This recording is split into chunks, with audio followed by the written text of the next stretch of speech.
अवधूत चिंतन श्री गुरुदेव दत्त श्री स्वामी समर्थ. माझ्या चॅनलमध्ये तुमचं सगळ्यांचं मनापासून खूप खूप स्वागत, आभार.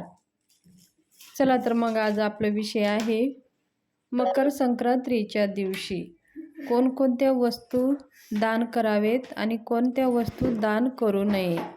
जर समजा आपण ह्या वस्तू दान केले तर आपण कितीही दान करा त्याचं पुण्य आपल्याला भेटणार नाही.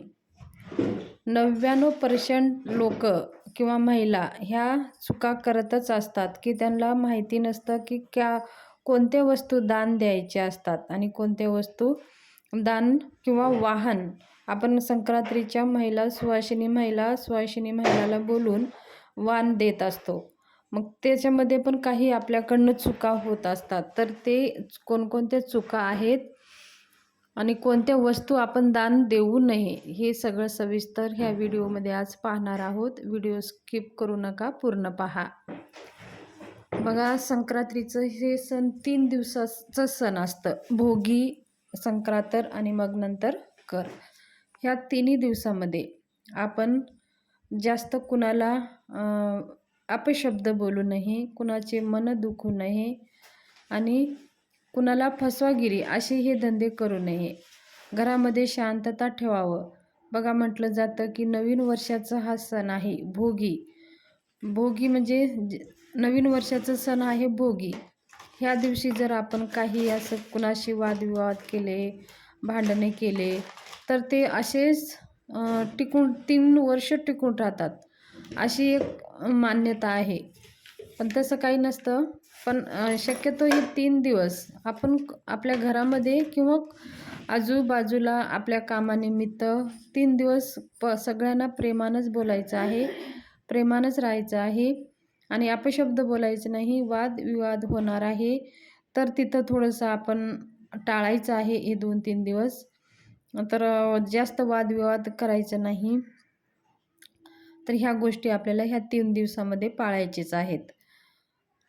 त्याचबरोबर भोगीच्या दिवशी तर आपल्याला माहिती आहे, भोगीच्या दिवशी आपण मिक्स भाजी आणि बाजरीची भाकर करत असतो आणि संक्रांत तर हे त्या दिवशी आपण सुगड पूजा करत असतो आणि अशा प्रकारे आपलं हे 3 दिवसाचं सण चालतं. आणि करीच्या दिवशी आपण आपल्या मुलांना बोरनाना आंघोळ घालत असतो. हे 3 दिवस संक्रांतीचे असतात. पण हे खूप नवीन वर्षाचं सण आहे. तर आपल्या नवीन वर्षामध्ये कोणतेही कार्य आपले पूर्ण व्हावं आणि आपल्या मनोकामना पूर्ण व्हावं म्हणून नवीन वर्षाची सुरुवात ह्या सणानंच होत असते. आणि जर आपण नवीन कार्य जर सुरू करत असेल तर संक्रांतीच्या दिवशी केलेलं कार्य खूप यशस्वी ठरते अशी मान्यता आहे. जर तुम्ही नवीन काही करण्यासाठी तर विचार करत असाल तर संक्रांतीच्या दिवशी करायला काही हरकत नाही. हा शुभ दिवस आहे. तर ह्या दिवशी कोणकोणत्या वस्तू दान द्यायचे आहे आणि कोणासाठी दान द्यायचे आहे. बघा, आपल्या जे पूर्वज आहेत किंवा घरातले आपले कोणी एखादी व्यक्ती मरण पावलेली आहे तर त्यांच्या नावानं आपण दान देऊ शकता.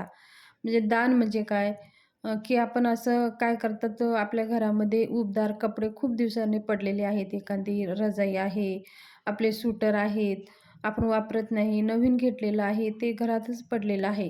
मग आपण काय करतो, गोरगरिबाला त्याला वापरत नाही त्याला आपण देऊन टाकतो. पण हे चुकीचं आहे. आपण वापरलेले कपडे कुणाला दान देऊ नये.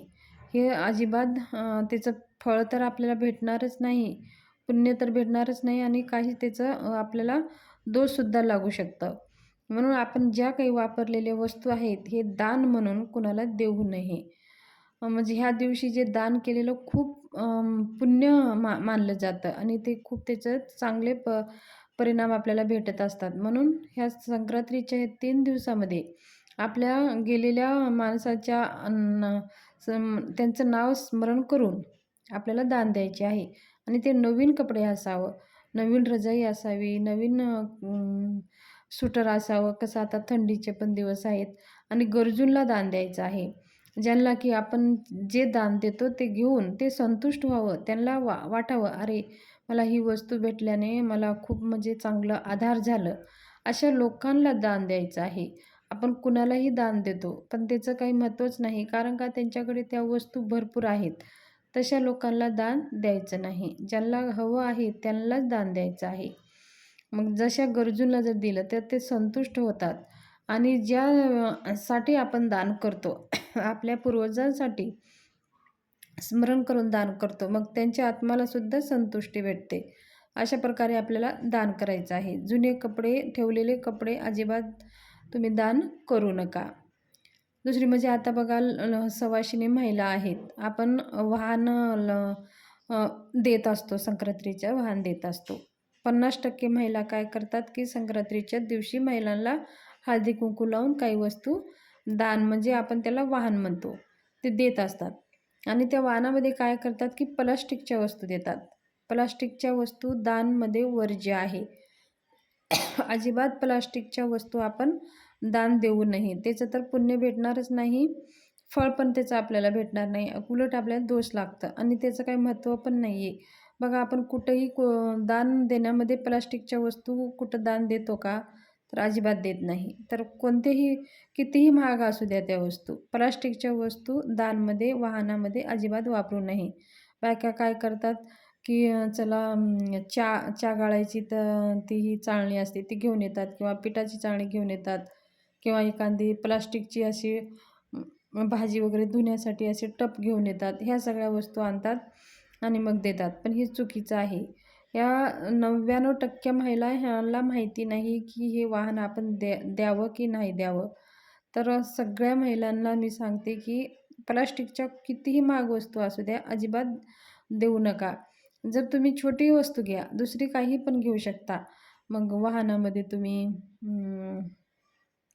एखादी दिवा घेऊ शकता, पितळांचा दिवा घेऊ शकता, किंवा तुम्ही एखादं खाण्यासाठी वस्तू घेऊ शकता, म्हणजे असं गूळ घेऊ शकता. त्याचबरोबर तुम्ही पावशेर साखर देऊ शकता.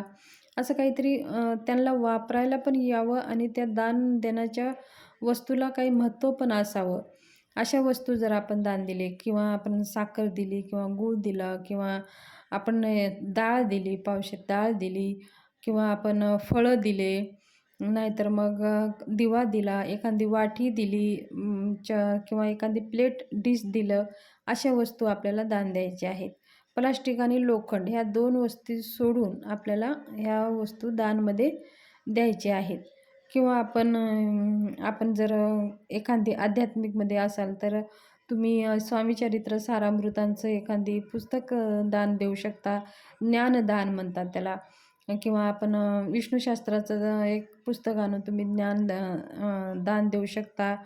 किंवा तुम्ही दुर्गा सप्तशतीचं ग्रंथाचं दान देऊ शकता. म्हणजे हे एक वाहनच आहे.